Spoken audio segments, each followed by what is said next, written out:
vamos falar de um dos melhores contadores de história do mundo, que resolveu dedicar o seu novo livro a uma sociedade secreta rodeada de mistérios. O repórter Jorge Pontual conversou com o escritor Dan Brown para entender como a maçonaria, que para muitos tem ligação até com o satanismo, atraiu uma lista tão grande de líderes históricos, inclusive aqui no Brasil.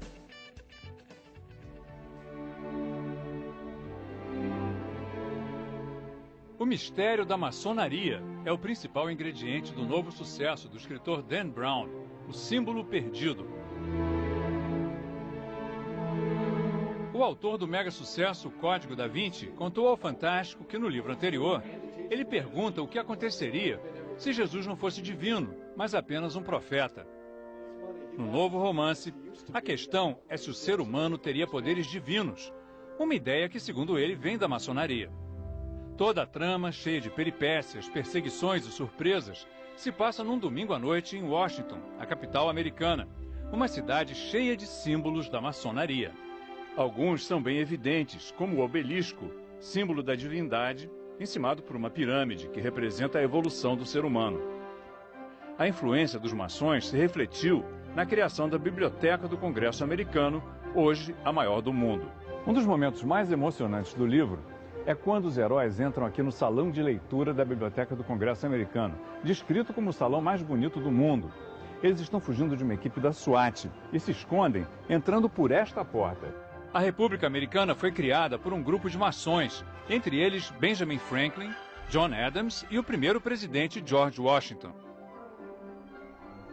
Nós fomos a um dos templos da maçonaria na cidade, onde os murais mostram o fundador da nação com o avental de pedreiro dos maçons, lançando a pedra fundamental do Capitólio, o prédio do Congresso Americano.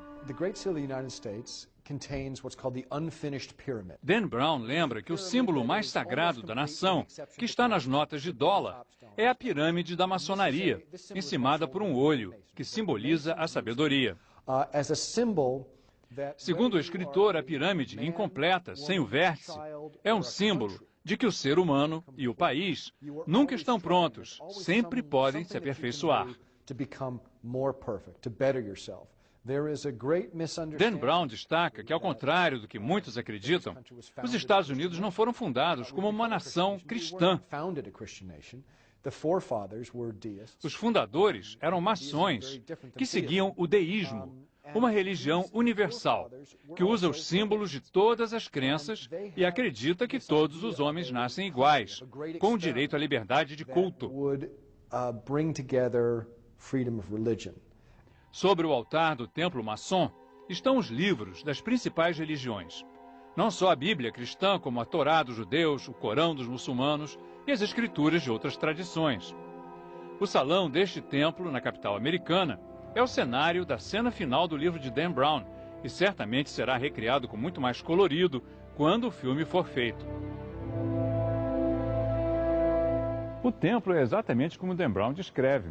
Ali no fundo, o trono, onde se senta o grande comandante soberano da ordem. Aqui, o altar, em torno do qual se realizam os rituais secretos. Mas os maçons negam que o iniciado tenha que tomar sangue de uma caveira, como Dan Brown conta no livro. Segundo eles, isso é só imaginação do autor.